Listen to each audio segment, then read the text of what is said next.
বেশ কয়েকবারের চেষ্টায় আল্লাহর ঘর পবিত্র কাবাতে চুমু দিতে সফল হয়েছে এক ক্ষুদে শিশু। যদিও ছোট্ট বোরকা পরা শিশুটি কাবার দিকে যাওয়ার পর তাকে সরিয়ে দিচ্ছিল নিরাপত্তারক্ষীরা এবং পাশে বসে থাকা তার বাবার দিকে পাঠিয়ে দিচ্ছিল।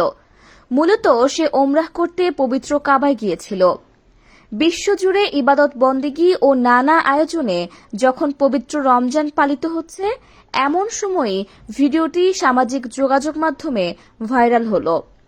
অনেকেই পবিত্র এ মাসটি কাটাতে মক্কা ও মদিনায় ছুটে গেছেন। তাদের মতোই ওমরাহ করতে যাওয়া এক ছোট্ট মেয়ে শিশু সবার মন কেড়েছে। দেখা গেছে শিশুটি কাবা ঘরে চুমু দিতে বারবার চেষ্টা করছে। যদিও ভিডিওটি রমজান মাসের আগের, তবে নতুন করে এটি আবার আলোচনায় এসেছে।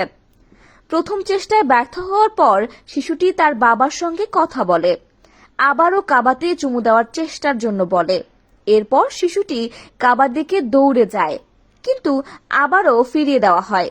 তবে নাছোড়বান্দা শিশুটি পুনরায় যাওয়ার পর নিরাপত্তারক্ষী তাকে তুলে ধরে এবং কাবার ভেতর থাকা কালো পাথরে চুমু দিতে দেয়। এই কালো পাথরটি হাজরে আসওয়াদ নামে পরিচিত। ছোট্ট এই শিশুটির এমন দৌড়াদৌড়ি অনেকের মনে ধরেছে।